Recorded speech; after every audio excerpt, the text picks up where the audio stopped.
헬라파 유대인들이 자기의 과부들이 매일의 구제에 빠짐으로 히브리파 사람을 원망하니 12사도가 모든 제자를 불러 이르되 우리가 하나님의 말씀을 제쳐놓고 접대를 일삼는 것이 마땅하지 아니하니 형제들아 너희 가운데서 성령과 지혜가 충만하여 칭찬받는 사람 7을 택하라.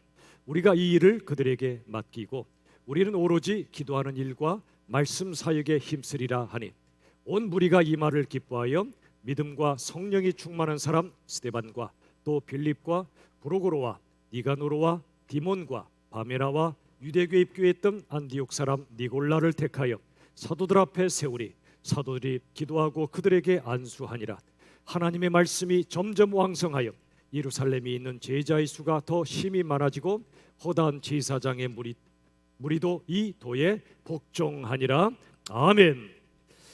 오늘은 말씀의 제목을 이렇게 잡았습니다. 함께 선포합시다. 아름다운 동역. 성령이 강림하시고 초대교회가 힘있게 섰습니다. 나면서 걸어본 적 없던 사람이 걷기 시작합니다. 은과 금은 없지만 나사렛 예수 그리스도의 이름으로 그가 걷기 시작했습니다. 이러자 사단이 가만히 있질 않습니다. 사도행전 4장부터 물리적인 핍박이 시작됩니다. 5장 가면 아나니아 삽비라 사건을 통해 교회 안에 거짓이 들어오고 교회가 부패하도록 만듭니다. 이 6장을 통해서는 교회 안에 갈등을 부추깁니다. 교회가 두 쪽 나게 만듭니다. 여러분 좀 이상하지 않습니까? 우리가 흔히 초대교회로 돌아가자 그러잖아요. 그럼 초대교회가 뭔가 아름답고 모범적이고 환상적인 모습을 떠올리는데 실상은 꼭 그렇지만도 않았다는 겁니다. 빛이 있으면 반드시 뭐가 있죠? 어둠이 있습니다. 성령이 역사하면 반드시 사탄도 동시 역사합니다. 성령이 역사하지 않는 곳은 사탄도 역사할 필요도 없어요. 하나님께서 교회를 세우실 때마다 성령의 역사가 나타날 때마다 사단이 더 강력하게 방해하고 공격합니다. 여러분 이 사실을 보면 오히려 저는 위로가 됩니다. 왜 그러냐면 그때는 대단했는데 오늘 우리의 모습은 왜 이 모양이 있고 일까? 너무 낙심할 필요가 없다는 겁니다. 여러분 인간 사는데 다 거기서 거기입니다. 사람 거기서 거기입니다. 50보 몇 보입니까? 51보입니다. 거기서 거기에요. 하나님이 그와 함께 하시느냐 그가 하나님을 찾느냐의 차이가 있을 뿐 이 땅의 모든 인생들 하나님 없이는 연약한 죄인들입니다. 여러분 사느라 많이 힘드시죠? 여러분만 힘드신 거 아니에요. 내가 제일 힘들어 보이지만 이 땅에 힘들지 않은 사람 아무도 없어요. 행복해 보일 뿐 그들의 영혼 속으로 들어가 보면 문드러져 있습니다. 잘 사는 것처럼 보이지만 잘 살지 않고 있습니다. 영적으로나 그 삶을 들여다보면 마찬가지예요. 초대교회 때나 오늘날이나 교회 안에 문제 없었던 적이 없었고 관계 어려움이 없었던 적은 없었습니다. 자, 구체적으로 보죠. 오늘 또 세 가지의 메시지를 함께 찾아가 봅시다. 첫 번째 6장 1절 보십시오. 그때의 제자가 더 많아졌습니다. 좋아요. 교회가 부흥 성장한 겁니다. 그러자 문제가 생깁니다. 헬라파 유대인들이 자기의 과부들이 매일의 구제에 빠진 걸 보고 히브리파 사람을 원망합니다. 여기에 슬픈 한 글자가 있습니다. 파라는 단어입니다. 헬라파, 히브리파. 세상 정치는 다 파가 있습니다. 보수파, 진보파. 교회는 보수파입니까? 진보파입니까? 한쪽으로 치우치면 망합니다. 교회는 좌도 우도 아니고요. 어디 있을까요? 위에 있습니다. 보수 지도자가 선들, 진보적 지도자가 선들 다 인생들입니다. 사람에게 기대할 게 없습니다. 우리가 그를 위해 기도할 뿐. 하나님이 이 땅의 통치자십니다. 우리들은 한쪽의 파가 아니라 위에 있음을 잊지 마십시오. 여러분 여기 헬라파와 히브리파가 서로 싸웁니다. 헬라파는 누구냐면 가나안 땅을 떠났던 헬라어를 배웠던 유대인들이 완전히 돌아왔거나 일정 기간 돌아왔던 사람들이 모여 있었습니다. 히브리파는 가나안 땅을 떠나지 않았던, 거기에 머물렀던 유대인들이 히브리파 유대인들입니다. 이게 뭐냐고요? 예수님의 피로 성령 안에서 하나 된 교회가 무슨 파가 필요하냐고요. 결국 그들은 부딪히고 말았습니다. 이유는 그 당시에 홀로 된 여인들을 위하여 대부분 가난했기 때문에 고아와 나그네와 더불어 구제에 힘쓰라고 말했습니다. 그런데 헬라파 사람들이 보니까요, 우리 즉 과부들이 구제에서 빠진 거예요. 이게 뭐냐 하고 그들은 일어났습니다. 히브리파 사람들 원망했습니다. 불평하고 불만을 터뜨립니다. 교회 안에 갈등과 불협화음이 일어난 겁니다. 저 히브리파 사람들이 우리를 의도적으로 배제한 게 분명해 라고 확신하고 그렇게 말했던 겁니다. 여러분, 사실 그 당시에 정확한 기록은 없지만 아마도 행정착오였을 가능성이 커요. 행정착오. 근데 그들은 어떻게 믿었냐면 저들이 우리를 배제했다고 믿은 겁니다. 우리 연약함이죠. 여러분, 똑같은 상황도요, 어떤 관점으로, 어떤 시각으로 보는가에 따라 전혀 달라질 수 있습니다. 똑같은 말을 들어도, 똑같은 글을 보아도 내 마음으로 그걸 해석합니다. 그러다 보니 참 어려운 일이 많이 생겨요. 여러분, 똑같은 상황도 관점에 따라 다르게 볼 수 있는 걸 요즘 프레임의 법칙이라고 부릅니다. 프레임이 뭐죠? 일본말로 왁구, 한국말로 뭐죠? 틀입니다. 틀. 생각의 틀, 관점의 틀을 프레임이라고 말합니다. 사람들은 자신의 프레임 속에 넣어서 상대방의 말과 행동을 해석합니다. 그리고 마음속에 어떤 그림을 그리고 믿어버립니다. 마치 헬라파 사람들이 히브리파 인간들을 미워하고 그들이 우리를 의도적으로 배제했다고 믿은 것처럼, 그래서 교회 안에 갈등이 벌어집니다. 자, 여러분에게 한 가지 재미있는 질문을 두 가지로 드릴게요. 들어보세요. 기도 중에 담배를 뻐끔뻐끔 피우면 돼요, 안 돼요? 기도 중에 담배를 뻐끔뻐끔 피우면 돼요, 안 돼요? 그냥 느끼는 대로 대답하시면 돼요. 안 되죠. 기도는 하나님과 나누는 엄숙한 대화입니다. 그런 시간에 담배 피우면 안 되죠. 자, 그렇다면 이렇게 물어볼게요. 어떤 분이 너무 인생이 힘들어서 담배를 피는데 하나님 생각이 나요. 자기도 모르게 입에 담배를 문 채 기도하면 돼요, 안 돼요? 아니, 돼요라고 말한다고 여러분이 그랬다고 믿지는 않을 테니까 걱정 말고 대답하세요. 돼요, 안 돼요? 돼요. 자, 상황은 똑같아요.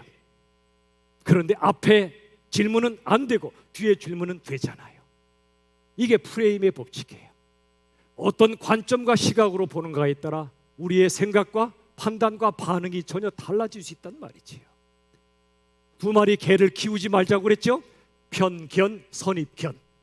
이 견 맹견입니다. 조심하세요. 키우지 마세요. 근데 우리는 어쩔 수 없어요. 저나 여러분이나 편견이 있어요. 선입견이 있어요. 누군가를 볼 때, 어떤 일을 볼 때, 또 자신의 신념에 안 맞으면 저항하기도 합니다.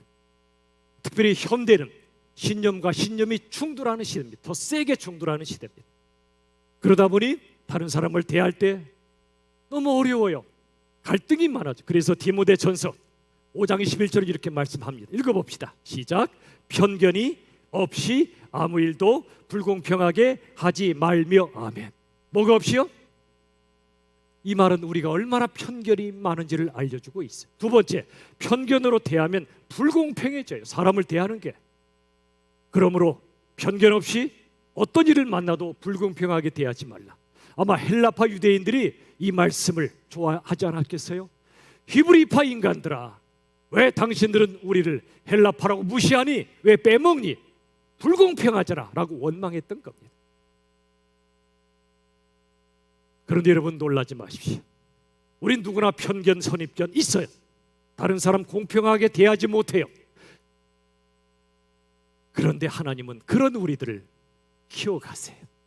교회는 천사들의 공동체가 아니에요. 연약한 죄인들의 공동체입니다. 때가 있어 목욕탕에 가듯이 죄가 있어 교회 오는 겁니다. 하나님을 찾는 죄인과 찾지 않는 죄인이 있을 뿐입니다. 여러분, 하나님은 그런 우리들을 포기하지 않으시고 이끌어 가십니다. 자, 두 사람 얘기를 할게요. 달리는 버스가 있었는데 아기 울음소리가 끊이잖아요. 밤늦은 시간이라 피곤합니다. 짜증이 나죠. 기다려도 애는 계속 울어대고 엄마는 달래다가 포기한 듯 하니까 한 사람이 소리칩니다. 아줌마, 애 좀 달래봐요. 여러 사람 힘들지 않게.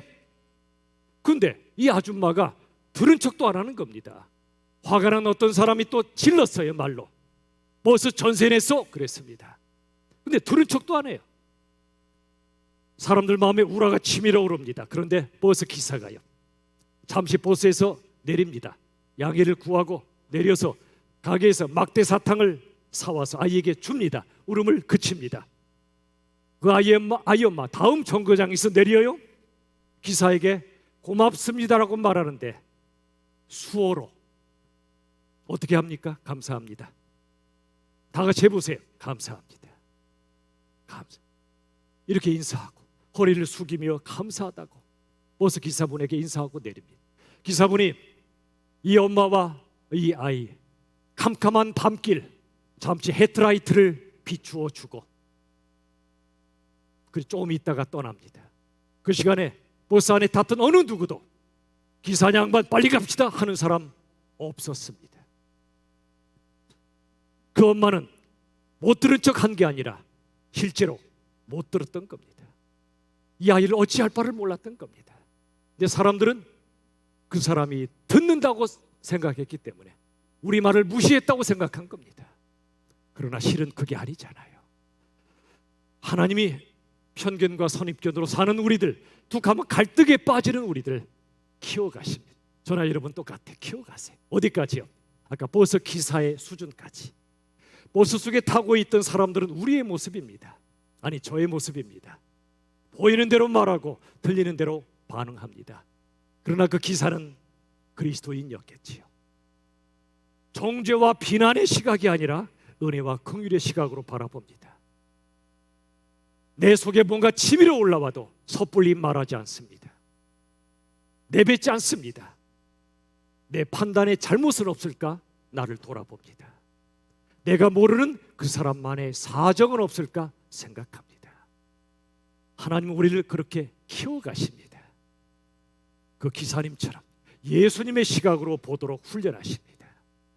인간의 시각이 아니라 하나님 말씀의 시각으로, 십자가 복음의 시각으로. 여기서 메시지 1이 도출됩니다. 다 같이 읽읍시다. 시작. 모든 사람과 상황을 말씀과 복음의 시각으로 바라보자. 오늘 6장 1절의 말씀처럼 헬라파와 히브리파가 쫙 쪼개져서 교회가 두 쪽이 나고 갈등하던 이때 하나님이 훈련하신 게 뭐라고요? 모든 사람과 상황을 말씀의 시각과 복음의 시각으로 바라보는 훈련을 하게 한 겁니다. 우리들은요, 내가 받은 상처는 잊지 못해요. 내가 준 상처는 잊어버려요. 이게 인간의 연약함이자 이기심이죠. 자기중심적이죠. 그런데 신앙이 성장한다는 건 누가 나에게 무언가를 말하거나 행동했을 때 선입견이나 편견으로 나의 관점으로 해석하고 판단하고 반응하는 것이 아니라 내 판단이 잘못되지 않았나 생각하고 그 사람에게 사정이 있는가를 생각하고 말씀과 복음의 시각으로 바라보는 걸 훈련하는 사람입니다. 자, 두 번째 메시지로 들어갑시다. 2절, 사도행전 6장 2절, 12사도가 모든 제자를 불러 이릅니다. 우리가 하나님의 말씀을 제쳐놓고 접대를 일삼는 것이 마땅하지 아니하니 그럽니다. 접대는 옛날에 공교라고 번역했습니다. 구제하는 사역이죠. 연약한 자를 돕습니다. 귀한 일입니다. 그런데 뭐라고 하죠?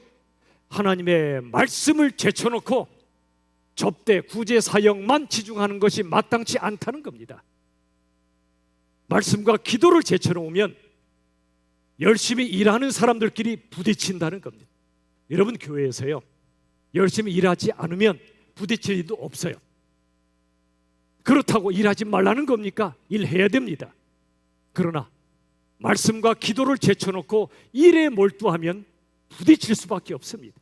내 판단, 내 아이디어, 내 생각의 틀 속에 갇혀서 다른 사람을 비판합니다. 그러다 싸우는 겁니다. 그래서 12사도가 사람을 모아놓고 말씀을 제쳐놓지 말라고 말합니다. 야고보서 3장에 보면 세상 지혜를 말씀하는데요, 그게 마귀적인 지혜라고 말합니다. 어떤 게 세상 마귀적 지혜일까요? 이런 겁니다. 내 생각으로 옳다 싶으면, 다른 사람이 틀렸다 싶으면 말해버립니다. 그래서 비판해버립니다. 갈등 속에 들어갑니다. 거룩의 이름으로 사람들을 깨부수는 일이 얼마나 많은지 모릅니다. 그건 참된 거룩이 아니에요. 참된 거룩은 들추는 것이 아니라 덮어주는 겁니다. 나 자신의 죄는 하나님 앞에 철저히 회개하지만 다른 사람의 죄는 들추지 않고 덮어주는 겁니다. 그게 십자가 보혈의 거룩한 사랑이란 말입니다. 근데 마귀적 지혜는 내가 옳소, 당신 틀렸어 비판하고 그 사람 허물과 죄를 떠버립니다. 그게 교회 거룩을 지킨다고 착각합니다. 아닙니다. 교회 안에 최고의 죄인은 바로 나입니다. 여러분, 이제 영적 지혜, 성경적 지혜가 뭐냐면 열심히 일하다 싸우지 말고 말씀과 기도로 돌아가는 겁니다. 말씀 앞에 기도를 통해 나 자신을 하나님의 관점으로 바라봅니다. 그리고 내게 아픔을 줬던, 실망을 끼쳤다고 내가 믿었던 그 사람도 하나님의 관점으로 바라보기 시작합니다. 하나님의 관점으로 바라보는 두 가지가 말씀과 기도란 말입니다. 이 두 가지는 기독교의 두 기둥이기도 합니다. 드디어 사도들은 결단합니다. 중대한 방향을 제시합니다. 6장 4절입니다. 우리는 즉 사도들은 오로지 기도하는 일과 말씀 사역에 힘쓰리라. 이제는 전념하겠다고 번역하기도 했습니다. 여기 잘 보세요. 오로지 기도하는 일 그랬습니다. 여러분, 기도는 일입니까 아닙니까? 일입니다. 많은 사람이 오해하는 건 기도는 일을 시작하기 전에 준비를 위해 한다고 착각합니다. 아닙니다. 기도 자체가 일입니다. 기도 자체가 최고의 사역입니다. 우리가 기도할 때 하나님이 역사하시고, 우리가 기도할 때 사단 마귀가 혼비백산하기 시작합니다. 기도는 사역의 준비가 아니라 최고의 사역임을 잊지 마십시오. 그럴 때 저부터 여러분 모두가 말씀과 기도로 먼저 깊이 들어간 후에 그 은혜에 힘입어 열심히 일을 해야 한다, 그 말이죠. 자, 또 한 가지 6장 4절 다시 보시면 우리는 오로지 기도하는 일과 그 다음에 말씀 사역에 힘쓰라 그랬어요. 요즘 제가 과와를 자주 얘기하죠. 기도 사역, 기도하는 일과 말씀 사역에 힘쓴다고 그랬어요. 과, and 두 가지는 한 세트다 이 말이에요. 기도 없이 말씀 아니고 말씀 없이 기도 아니라는 겁니다. 뗄래야 뗄 수 없어요. 기도하며 말씀을 읽으십시오. 말씀을 붙잡고 기도하십시오. 이게 기도와 말씀이 하나 되는 우리의 모습이죠. 말씀은 씨앗입니다. 씨앗을 심은 다음에 물을 줘야 하는데 기도가 물 주는 거예요. 말씀의 씨앗과 물 주는 기도가 하나가 될 때 씨앗에 물이 부어지고 생명이 자라는 거예요. 저도요, 정신없이 일하다 보면 기도와 말씀을 놓칠 때가 자꾸 생기더라고요. 그러다 보면 하나님의 생각보다 제 생각으로 일할 때가 있더라고요. 다시 정신을 차립니다. 기도의 자리로, 말씀의 자리로 돌아옵니다. 디모데후서 3장 16절 보세요. 이 성경이 어떤 책이냐면 모든 성경은 하나님의 감동으로 된 것입니다. 인간의 사상이 들어간 책이 아니고 하나님의 생각이 들어간 책이에요. 흔히 여러분 성경을 가리켜 책 중에 책이라 말합니다. 틀렸습니다. 성경은 책 중에 책이 아니라 책들 위의 책입니다. 우리가 보수와 진보, 좌나 우가 아니라 그 위에 있는 것처럼 성경은 책 중에 괜찮은 책이 아니고요, 모든 책을 심판하는 위에 있는 책이에요. 책들 위에 있는 책이에요. 얼마나 엄청난 말씀인지를 20대 때는 몰랐어요.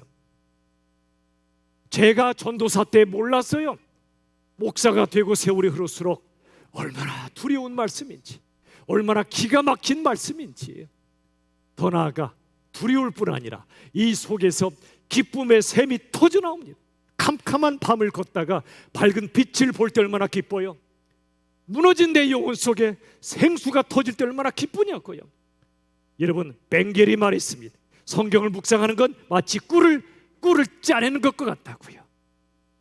시편 119편 103절, 주의 말씀의 맛이 내 입에 무엇보다도 단이다?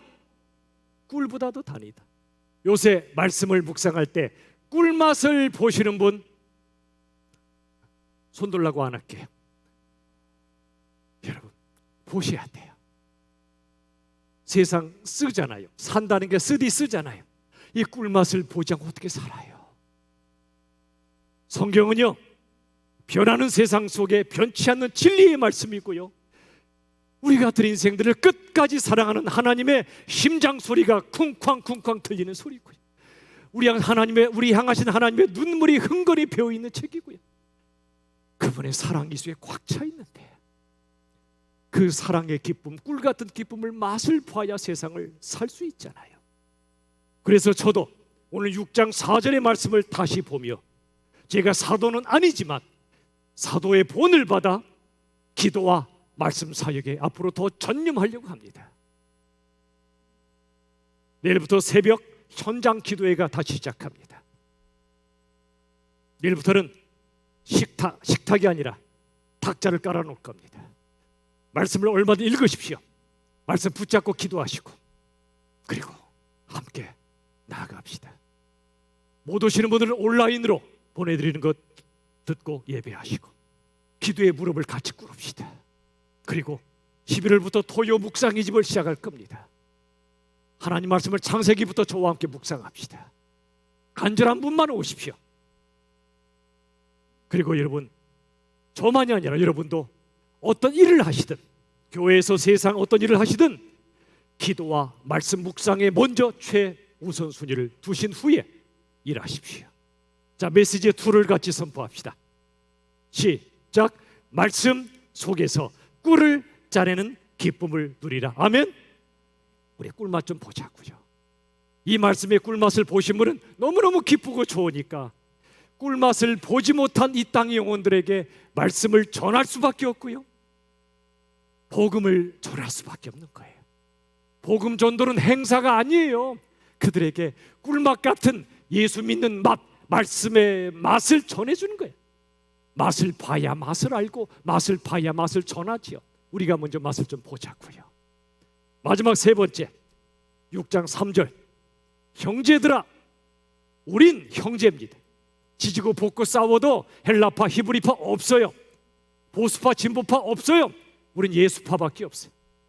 말씀으로 주 안에서 하나 된 예수의 보혈로 묶여진 사람들입니다. 출신 지역이 다르고 기질이 다르고 성향이 달라도 우리는 형제임을 잊지 마십시오. 그 다음 보세요. 너희 가운데서 성령, 영성을 가리킵니다. 지혜, 전문성을 가리킵니다. 충만하여 칭찬받는 사람, 인격을 가리킵니다. 성령과 지혜와 칭찬받는 사람 7을 택하라. 영성과 전문성과 인격이 구비된 사람을 택하라. 우리가 이를 그들에게 맡길 것이라 말씀합니다. 왜 이렇게 했죠? 사도들이 일처일 다 하다 보니까 사도대로 지쳐버립니다. 말씀과 기도에 약해집니다. 그리고 다른 사람들은 뒷방에서 놀고 있습니다. 요즘 수많은 교회 사역자들이 번아웃, 탈진에 빠진다고 말합니다. 지나치게 일에만 몰두하다가 극도의 피로감과 무력감을 느끼고 나중에 우울증과 공황장애에 빠지는 목회자들이 굉장히 많아요. 목회자만 그러겠습니까? 여러분 더 그러시잖아요.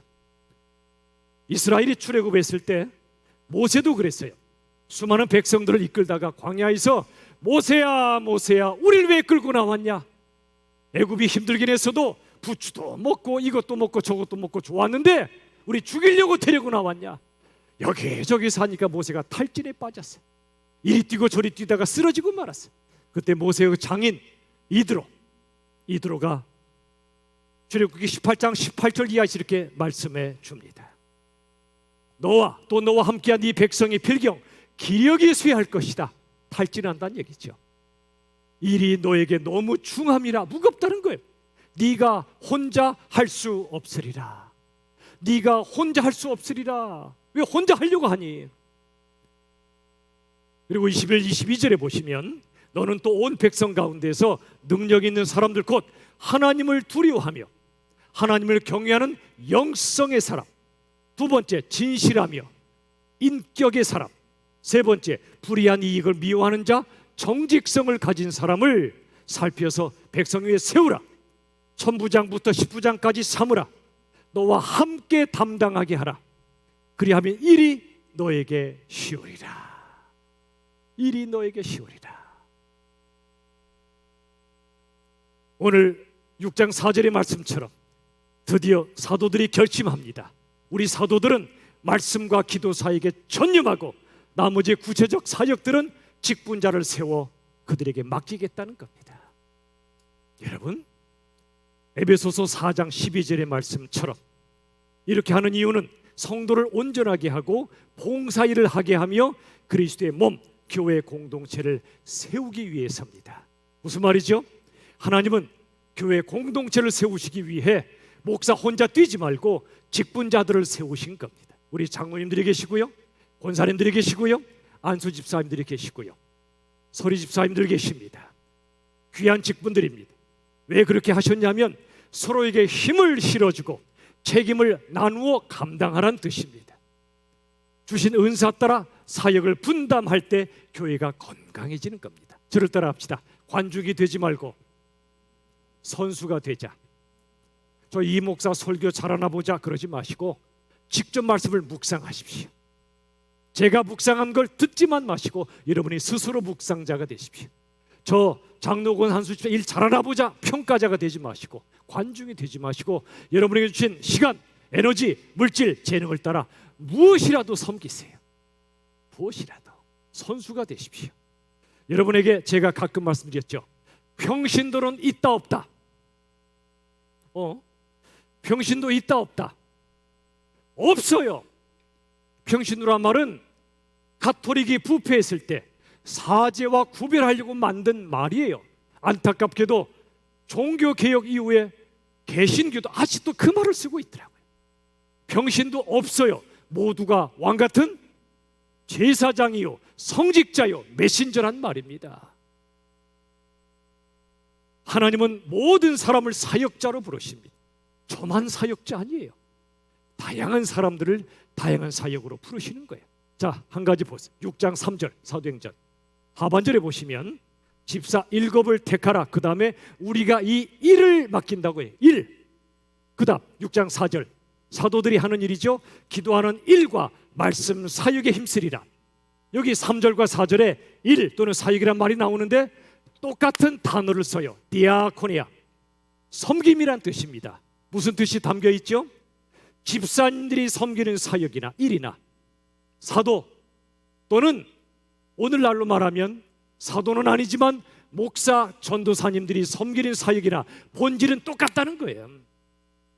여러분 착각하시면 안 되는 게 말씀의 중심성은 잃어버리면 안 되지만 설교 사역이 여러분들의 사역보다 높다고 생각하면 안 됩니다. 제가 여러분보다 좀 높게 서 있죠. 이건 여러분이 저를 잘 보시라고 서 있는 거지 제가 여러분보다 높아서가 아니에요. 여러분이 저보다 높은 증거가 뭐죠? 저는 서서 일하고 여러분 앉아서 일하시잖아요. 여러분이 높으신 거 아니에요? 여러분 하나님의 아들, 딸, 저는 하나님의 종, 누가 높아요? 아들, 딸이 높죠. 사역은 똑같아요. 디아코니아, 섬김은 본질이 똑같다는 말이에요. 설교 사역이 우월한 게 아니에요. 여러분이 가난하고 힘든 자를 가서 상담해주고 들어주고 위로하는 것, 그게 설교 사역 이상으로 귀한 일이고요. 여러분 목사, 장로, 권사, 한수 집사 중직입니까 아닙니까? 아니에요. 중직자란 말 쓰지 맙시다. 중직은 반대 경직이 있다는 얘기예요. 무거울 중, 가벼울 경 아니에요. 자꾸 인간들이 타락하니까 세속주의가 들어와서 계급을 만들어요. 목사, 장로, 권사, 한수 집사 높다. 천만에요. 더 낮아지는 겁니다. 중책은 있지만 중직은 없어요. 성경의 원리상 그렇다는 거예요. 다른 교회가 중직자 할 때 너무 정죄할 건 없어요. 그들의 정신이 중요하니까. 그러나 우리들은 쓰지 맙시다.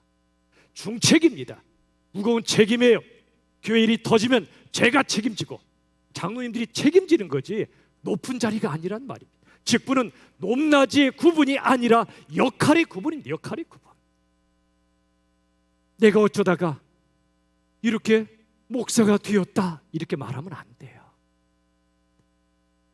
여러분, 모든 사역은 동등한 가치를 지닌다는, 이게 종교개혁의 정신이자 성경의 정신입니다. 자, 평신도만 없습니까? 사명에도 은퇴가 없습니다. 직분에 은퇴가 있지만 사명엔 은퇴가 없습니다. 자, 요즘 70세 늙어요, 젊어요? 젊어요.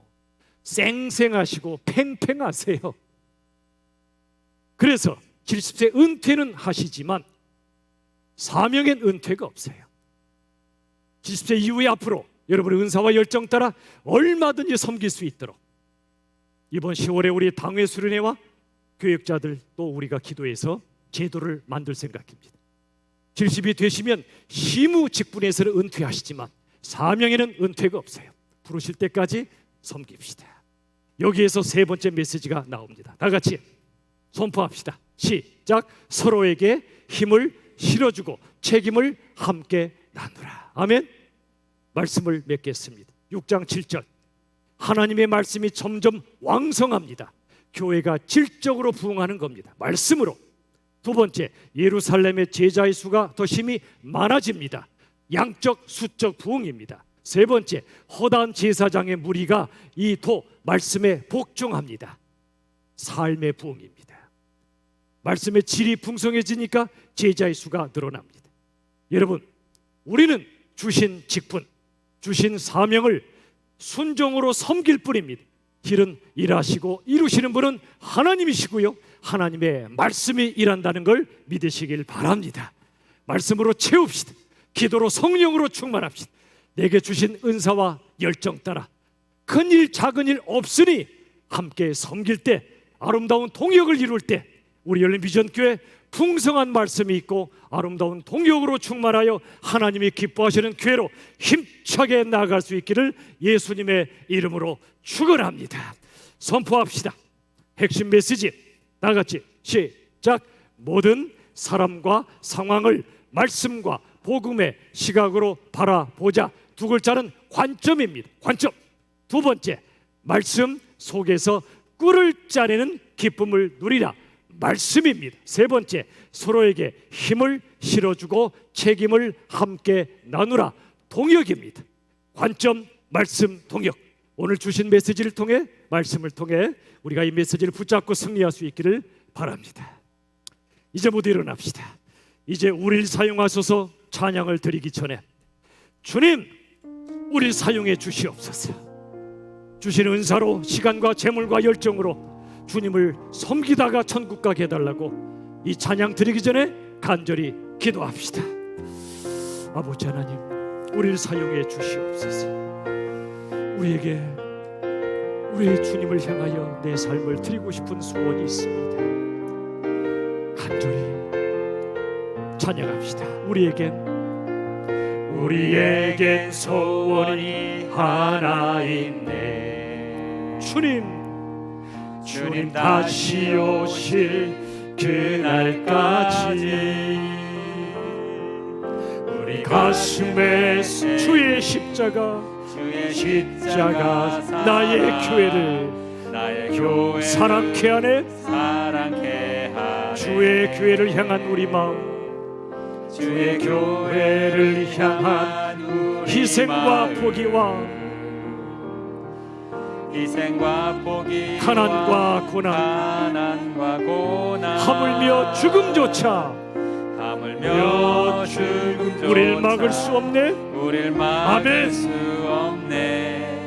우리 교회는 손 들고 찬양합시다.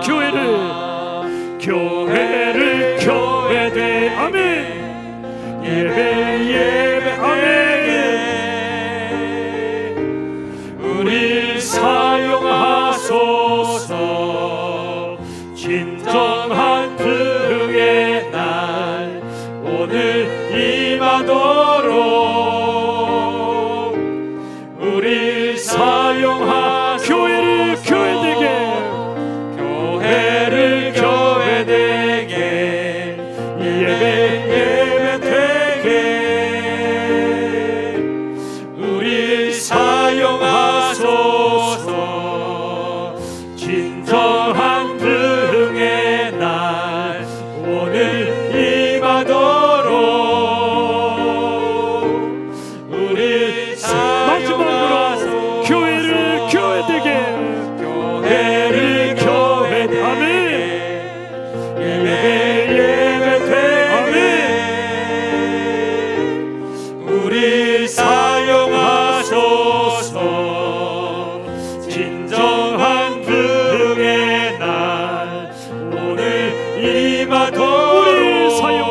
주시옵소서.